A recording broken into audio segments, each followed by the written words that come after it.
aquí tenemos otra frasecita, tranquilo que yo participo con el fin de que me rechacen y se la asignen a ustedes. Ahí hay un ejemplo de forma de colusión.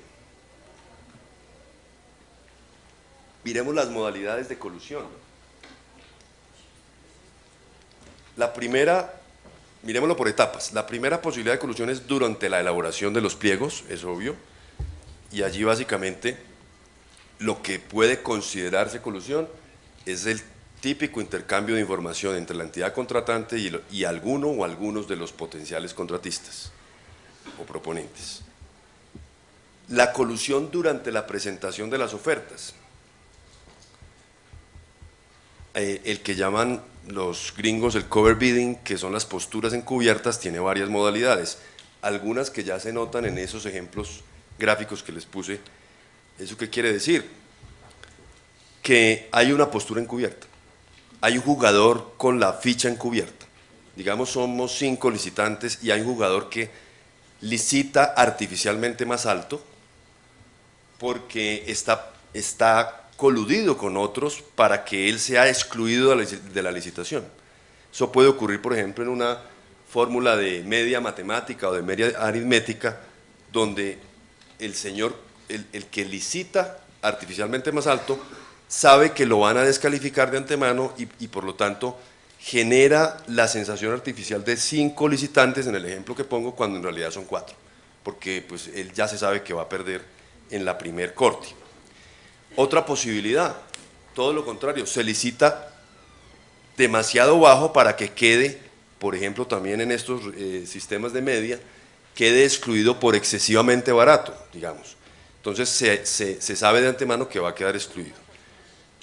Otra fórmula, la repartición de, vamos a ver si aquí están, otra fórmula, la asignación de zonas geográficas. Entonces, supongamos que una licitación tiene áreas, 5 áreas geográficas en Colombia, un ejemplo, y resulta que ellos se ponen de acuerdo para, tú te ganas la costa atlántica, yo me gano el centro, tú te ganas el Valle del Cauca, y de esa manera ellos de antemano ya saben que no van a competir.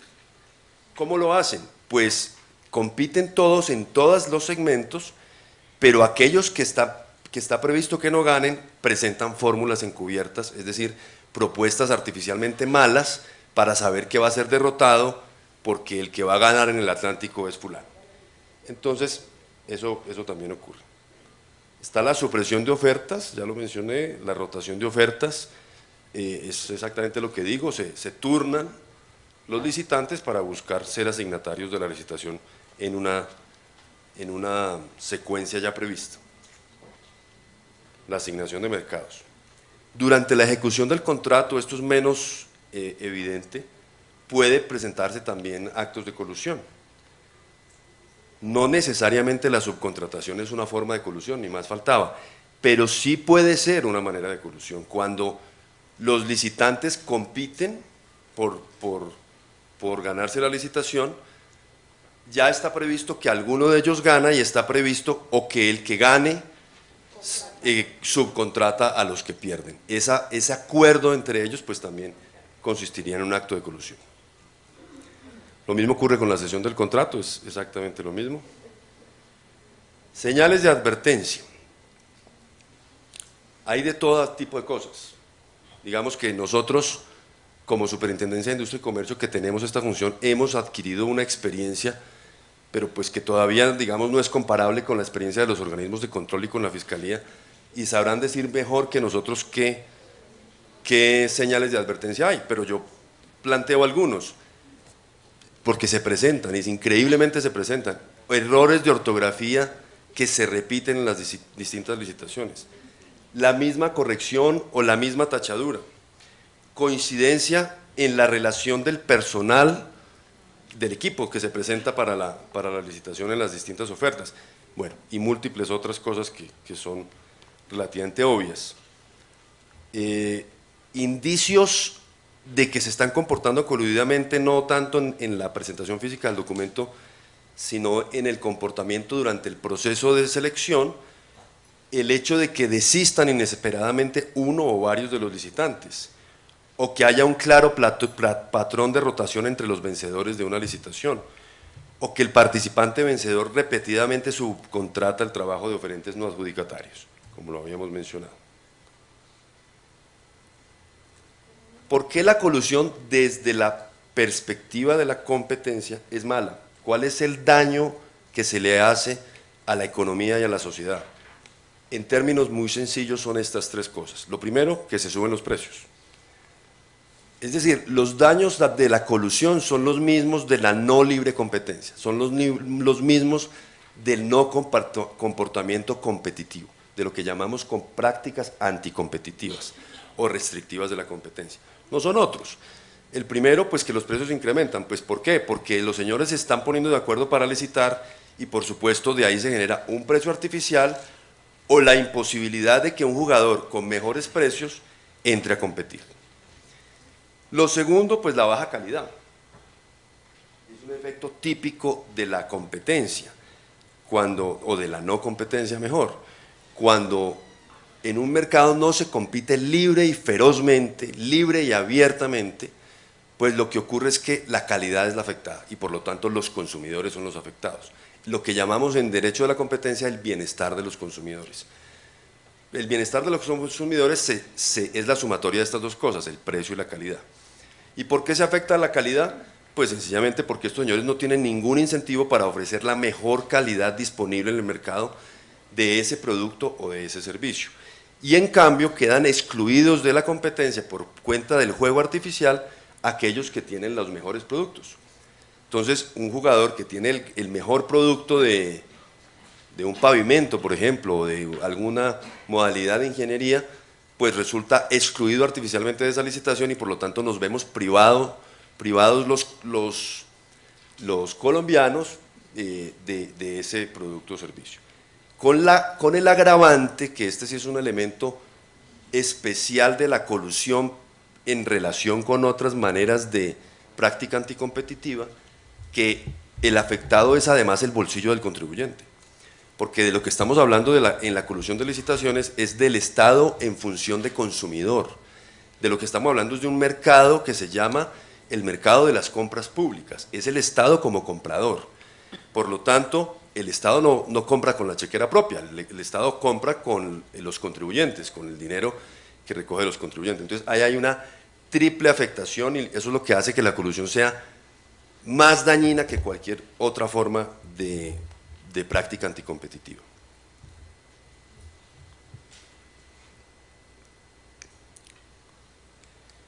Una particularidad, nosotros estamos contentos con el procedimiento, ahorita voy a dar una pasada muy breve sobre el procedimiento que tenemos en la superintendencia para atacar la colusión.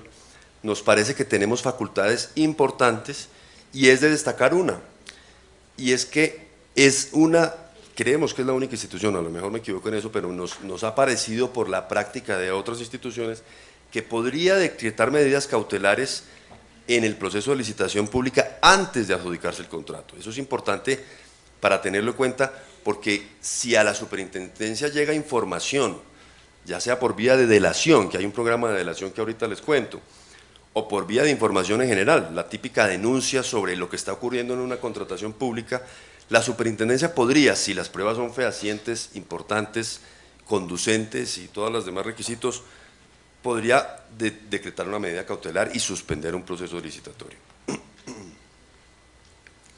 Aquí está el procedimiento en breve. Miren, aquí lo que yo les contaba de la distribución de zonas, ahí está. Yo licito para la costa atlántica, yo licito para la pacífica, el distrito capital y otras regiones del país. Es un típico acuerdo colusorio. Se recibe la denuncia o un indicio o se inicia recepción de una denuncia o inicio de una actuación de oficio. Como cualquier investigación de práctica anticompetitiva, iniciamos una etapa que se llama averiguación preliminar, donde esta etapa es reservada y no tiene propiamente investigados con nombre propio. Eso, como ocurre en materia penal, pues genera unas distinciones muy particulares en esta etapa, porque de lo que se trata es de mirar todos los hechos sin que todavía se esté investigando oficialmente a un particular. Luego viene la resolución que ordena la investigación por la presunta violación de las normas sobre protección a la competencia, etapa a partir de la cual ya no es reservado y ya hay contradicción con el investigado. Hay oportunidad para intervención de terceros y toda esta etapa la rige la delegatura de competencia, que es la que gobierna ese asunto. Esa delegatura presenta un informe motivado al despacho del superintendente. El despacho del superintendente, cuando considera que es viable apoyar el informe motivado, es decir, sancionar por violación a la competencia ese caso, debe de antemano convocar un consejo asesor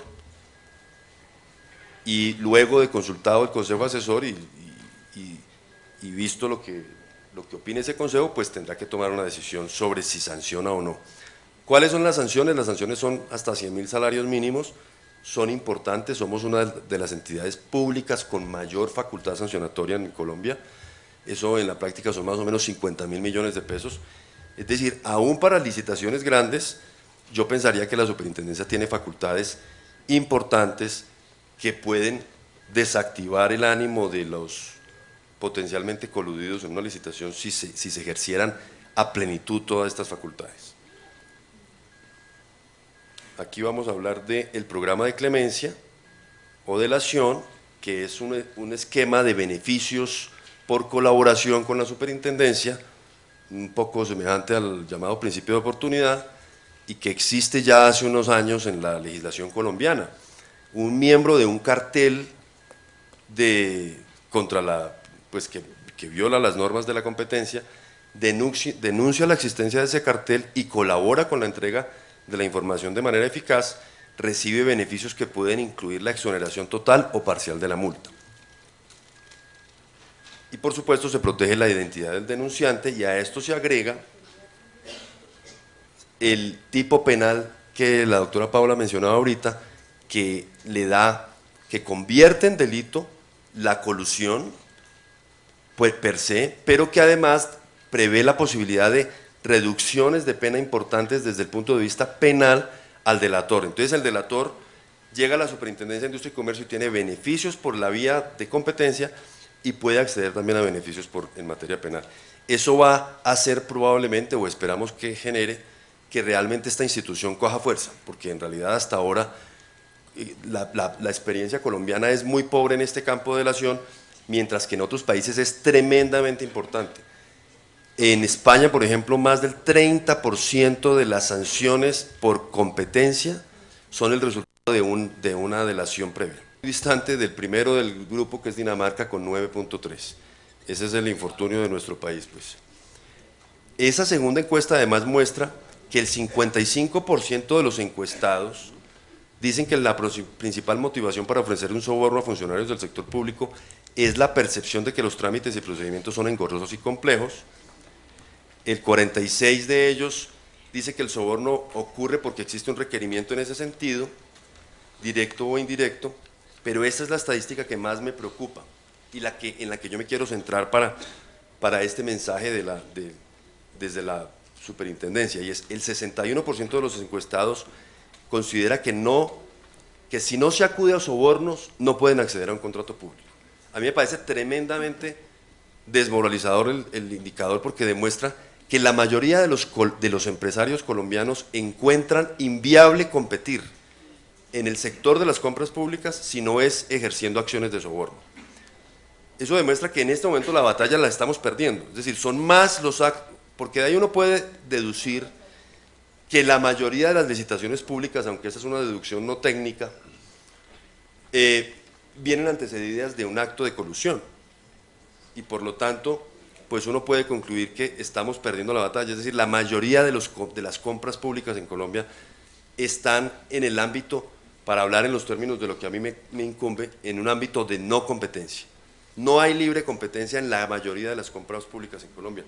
Eso es tremendamente grave, eso quiere decir que debe haber un sobrecosto enorme, no se ha medido nunca, pero en otros países se habla de que la corrupción puede llegar a ser un sobrecosto del 20 al 40%.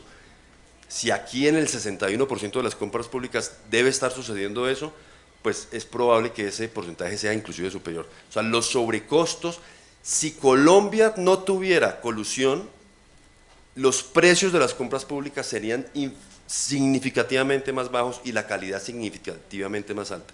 Es decir, en la corrupción, tal vez hay uno de los factores más determinantes por los cuales Colombia no es competitivo. Eso me parece que es bastante preocupante, pero a la vez pues es un hallazgo importante. Esto ya lo dije. Entiendo yo que el mercado de las compras públicas es de 25 billones de pesos en lo que va corrido de este año y por lo tanto todo eso que acabo de mencionar pues aplica para ese mercado, es uno de los mercados más grandes del país. Y hay que decirlo, la labor de las autoridades que hacen frente a la colusión todavía no ataca de manera significativa el fenómeno. Entonces, ahí tenemos los dos problemas. La gran mayoría está afectado por este problema y el trabajo estatal no es representativo, no es altamente representativo, lo que hace que no haya verdaderamente un desincentivo a los coludidos para dejarlo, pues un incentivo para dejarlo de hacer. Entonces todavía estamos lejos de que, yo diría, aunque que no suene como a la frase de Turbay de la corrupción que todos conocemos, pues yo diría que si por lo menos lográramos a bajar de ese 61 a por debajo de la mitad, es decir, si lográramos que no fuera la mayoría, sino la minoría de los contratos públicos que tuvieran problemas de colusión, empezamos a creer que estamos ganando la batalla, pero así como van las cosas, no podríamos afirmarlo. Se dice que en Colombia es el 10% de la contratación pública se desperdicia en corrupción y soborno, ese número no sé dónde sale, pero mis indicios, como les decía, apuntan a que debe ser superior. En Chile se hablaba en el 2009 que se pierden 40 billones, he estado perdida el año, presidente, 40 deben ser billones de dólares por sobreprecios pagados por un proceso de compra. Y en España se habla de que las licitaciones restringen la competencia y los pactos entre empresas para repartirse le cuestan al erario público más de 3.000 millones de euros, lo que encarece los bienes en más del 20%, que era el dato que les estaba comentando. ¿Qué estamos haciendo en la superintendencia para fortalecer esta función? Ya es la 1:05, yo creo que en 5 minutos puedo terminar, pero vamos a avanzar. Creamos una unidad contra la colusión y le estamos pidiendo al gobierno que nos ayude a fortalecerla. Esto es un tema de más gente, más equipos, mejor capacidad investigativa, mejor capacitación. Ya les voy a mostrar los resultados de esa unidad.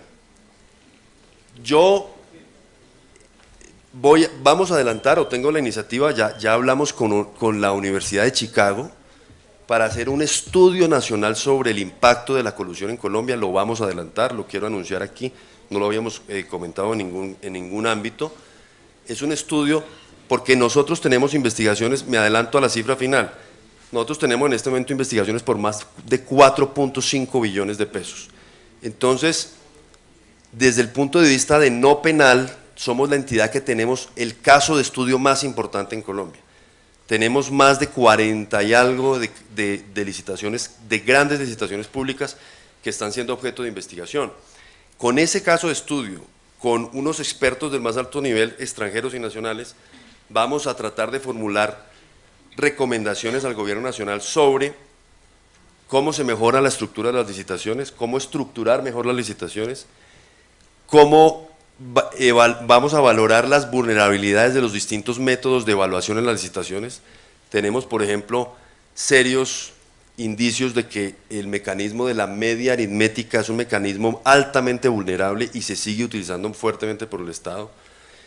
Pero queremos evaluarlos todos, queremos evaluar la subasta inversa, queremos evaluar la media geométrica, bueno.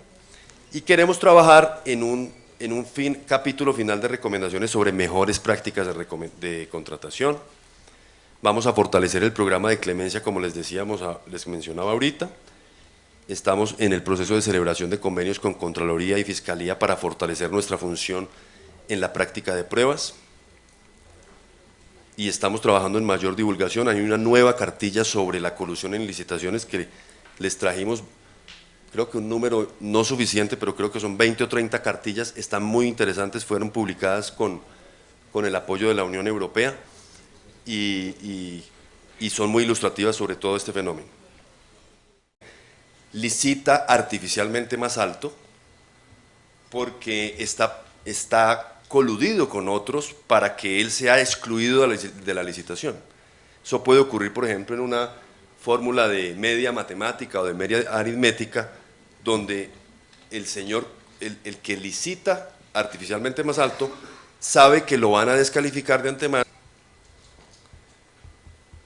El que llaman los gringos el cover bidding, que son las posturas encubiertas, tiene varias modalidades. Algunas que ya se notan en esos ejemplos gráficos que les puse. ¿Eso qué quiere decir? Que hay una postura encubierta. Hay un jugador con la ficha encubierta. Digamos, somos 5 licitantes y hay un jugador que... Aquí tenemos otra frasecita. Tranquilo que yo participo con el fin de que me rechacen y se la asignen a ustedes. Ahí hay un ejemplo de forma de colusión. Miremos las modalidades de colusión. La primera, miremoslo por etapas. La primera posibilidad de colusión es durante la elaboración de los pliegos, es obvio, y allí básicamente lo que puede considerarse colusión es el típico intercambio de información entre la entidad contratante y alguno o algunos de los potenciales contratistas o proponentes. La colusión durante la presentación de las ofertas y por lo tanto genera la sensación artificial de 5 licitantes en el ejemplo que pongo, cuando en realidad son 4, porque pues él ya se sabe que va a perder en la primer corte. Otra posibilidad, todo lo contrario, se licita demasiado bajo para que quede, por ejemplo también en estos sistemas de media, quede excluido por excesivamente